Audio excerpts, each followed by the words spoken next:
Hello, my friends. Here is a dark tale. It's called The Embrace of the Demon. Woo. In the shattered hearts of the velvet abyss, where the air hummed with forbidding whispers and the walls pulsed like living flesh, there stood the pleasure palace. It was no mere brothel of silk and sin. It was a cathedral to ecstasy's darker trend. A labyrinth of chambers where mortals bartered their souls for a taste of the divine inferno. The palace's sparrows clawed at the crimson sky, and its doors carved from opposites stained with glowing runes, opening only to those who crave the edge of observation. Ellis has come seeking power, a scholar of arcane, his veins itching with the hunger of ambition. He had heard in the tales the demons they called Zoroath, bound to the palace's central throne by chains forged in the forges of forgotten gods. Zoroath was no honking brute of brimstone and horns. He was elegant, incarnated, a little silhouette of midnight skin etched with circuits of flickering blue lights. His eyes burned like twin storm clouds, and from his body poured static electricity, an endless cascade of cratered energy that danced along its foam like liquid fire. And that's a badass image for a demon.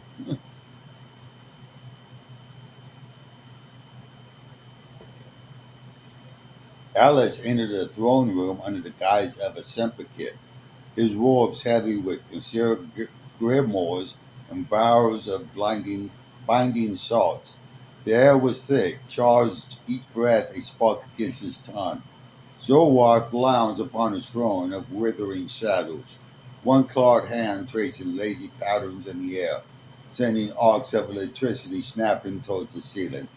The demon's gaze fell upon Ellis, and the scholar felt it, a jolt straight to his core, nerve cells igniting like stars in a blackout sky.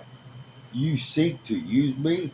Zareth purred, his voice a low rumble of thunder wrapped in velvet. The static poured from him now, deliberate, calling through the room like serpents seeking prey. It brushes Ella's skin, a thousand tiny needles pricking his flesh, charging every fiber of his being. His muscles tense, his heart shuddered in the electric rhythm. It was a excruciating agony, a prelude to the power he craved. With Zoroark's answers, he could bend minds, shattered wards, rule the Ekon guides as a god among insects. Instincts. Incense. Instincts. Wow. All I could do is just look at my testimony and look at the description and kind of give you an understanding of where I'm coming from. But let's get back to the story.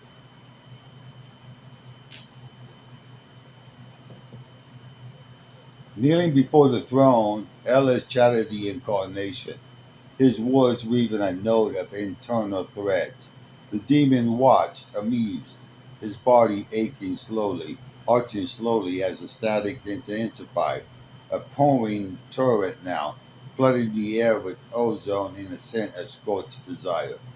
Bolts leaped from Xanthar's fingertips, lacerating to Ellie's chest. The scholar gasped, his nerves alight. Sapnai, Shat, Knapshire's firing in chaotic sympathy, symphonics. He could feel it, the raw force, untamed and infinite, surging in him like a lover's thrust. Mine, he thought, as the binding took hold. I will harness the storm. But Zoroark laughed, a sound like shattered glass. The chains that bound him to the throne glowed, then snapped, not by Ellis's will, but by the demon's own design. The static reversed its flow, pouring into the scholar now. an embrace that was no gentle caress, but a devouring maw. Ella's body convulsed, every nerve cell supercharged beyond endurance. Pleasure and pain blurred into a single screaming cascadio, his skin crackling, his hair standing on end, veins glowing blue beneath the surface. He wanted to scream for mercy, but his voice was stolen, replaced by a moan that echoed the palace's internal hum. You think to use me? Zoroark whispered, rising to loom over him. The demon's form shifted closer, heat and electricity radiating like a furnace. Foolish mortal. Some come to weather the storm, others they beg to be broken by it.